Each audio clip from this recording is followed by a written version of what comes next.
বুঝি নাই, এমন কথা বলার রাস্তা খোলা নাই, বন্ধ। আল্লাহ বলেন বান্দা বান্দির তো সিদ্ধান্ত নেওয়ার পাওয়ার দিয়ে দিলাম, মন দিলাম তোরে মন। আমি আল্লাহ তো অন্যান্য সৃষ্টির মতো চাইলে তোরা আমার হুকুম পালন করতে বাধ্য থাকতি, নাফরমানি করার কোন সুযোগ পাইতি না। আমি আল্লাহ তোদের স্বাধীনতা দিলাম, দুইটা রাস্তা নিয়ে দিলাম, এক রাস্তা জান্নাতের আর এক রাস্তা জাহান্নামের।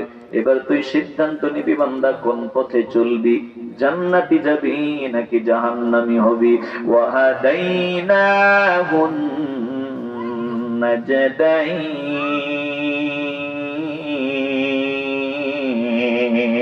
আল্লাহু আকবার। বলেন আমরা জান্নাতি হতে চাইনি, চাই। এই আওয়াজে হবে না বাবা। এখন যদি বলা হতো 5 লাখ টাকা দিব, নিবেন নি? আরো জোরে আওয়াজ দিতেন।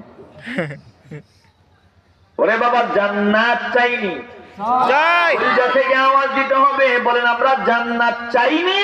চাই। জান্নাতি বান্দা যারা তাদের আলামত আছে, লক্ষণ আছে, জাহান্নামীদের আলামত আছে, লক্ষণ আছে রে বাবা।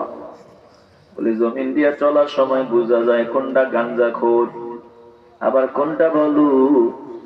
আমি রাস্তা দিয়ে চলার সময় আমার ছোট বাচ্চাটা দিয়ে কয় আব্বু ওই যে দেখো পাগল। 3 বছরের বাচ্চা কয় পাগল পাগল। ব্যাপারটা কি 3 বছরের বাচ্চাও পাগল চিনছে? কেমনে পাগল চিনলো? বলে পাগলের দিকে নজর দিলে তার বাহ্যিক অবয়ব দেখলে চিনা যায় এটা পাগল।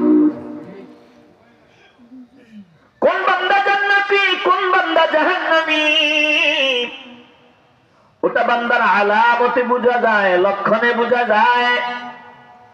বলে লক্ষণ থাকবে, আলামত থাকবে, বান্দা জান্নাতি নাকি জাহান্নামী।